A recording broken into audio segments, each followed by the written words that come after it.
Salut à tous, bonjour à tous, c'est Ricardo de Stoic. Aujourd'hui, nous allons parler d'un problème que beaucoup d'entre nous connaissent trop bien. L'addiction au téléphone. Si tu sens que ton téléphone te connaît trop bien et que ton téléphone est devenu une extension de ta main, ne t'inquiète pas, tu n'es pas seul. La majorité d'entre nous le sommes aussi. Quand était la dernière fois que tu es allé aux toilettes sans ton téléphone?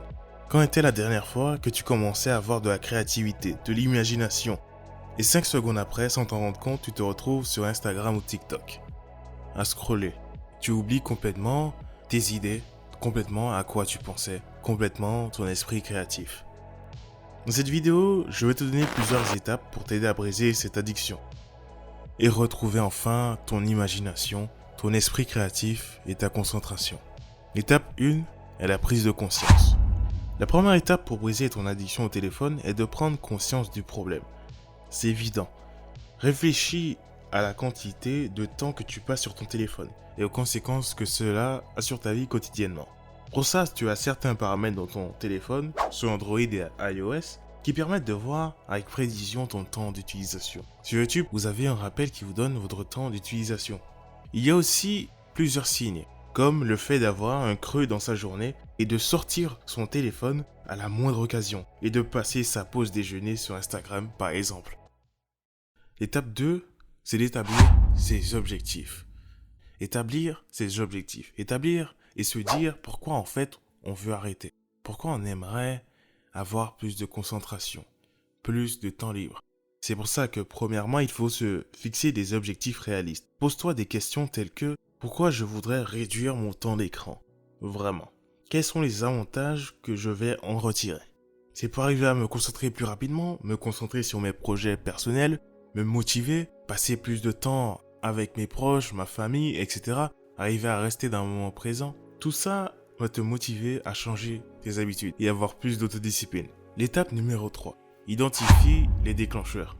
Arrive à identifier ce qui te pousse à consulter ton téléphone de manière compulsive. D'où vient l'addiction? Est-ce que c'est l'ennui, le stress ou l'habitude?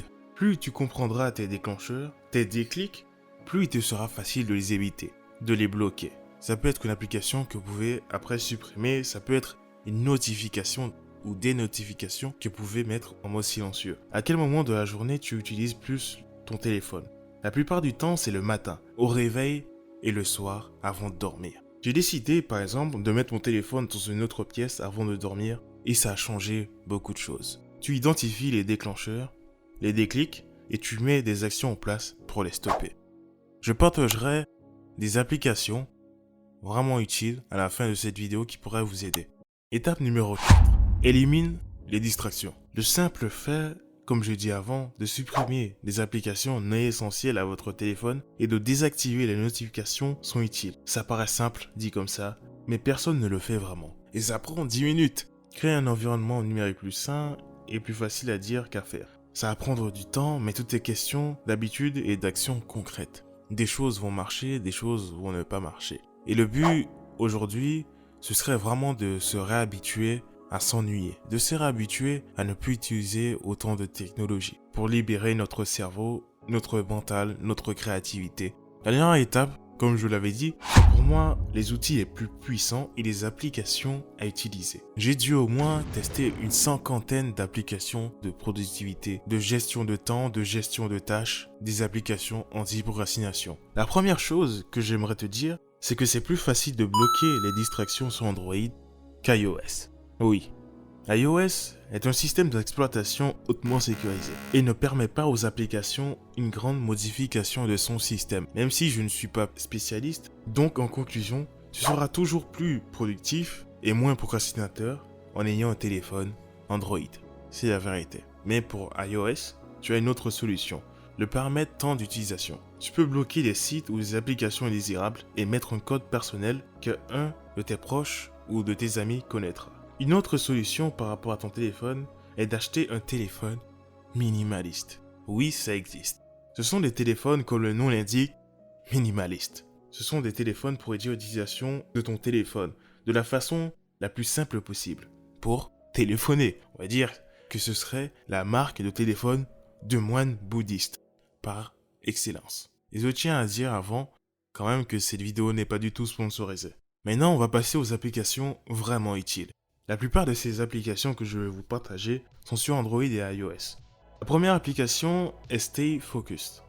Les avantages de cette application, c'est qu'elle permet de définir des limites de temps pour les applications et les sites web et de les bloquer dans une limite de temps donnée.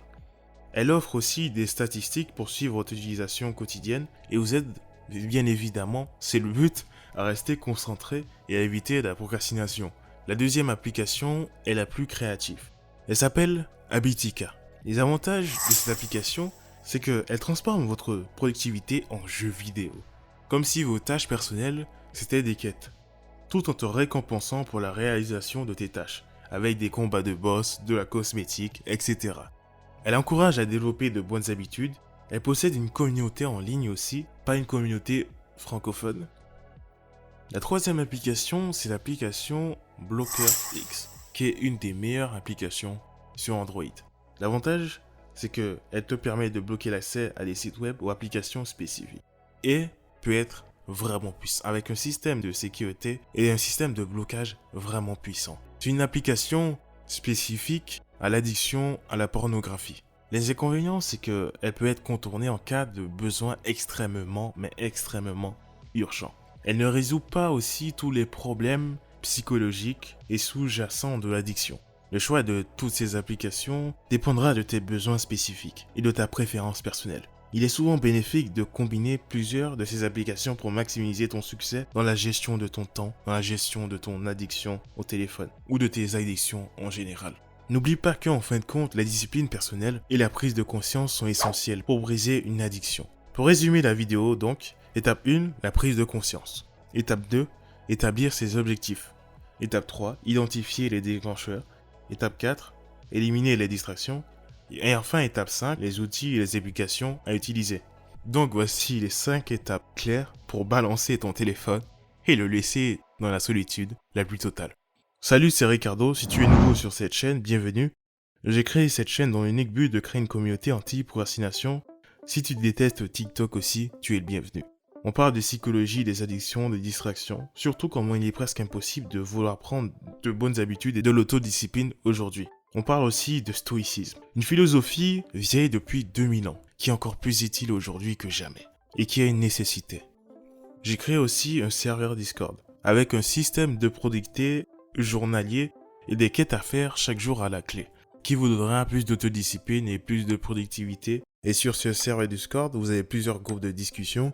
Vous avez des groupes de discussion concentrés sur la procrastination, la santé, la maîtrise des addictions comme les jeux vidéo ou la pornographie, et enfin la gestion des tâches. En rejoignant le Discord, tu auras un e-book gratuit sur le stoïcisme. En fait, c'est 90 citations stoïques pour plus d'autodiscipline, pour connaître un peu mieux ou un peu plus le stoïcisme.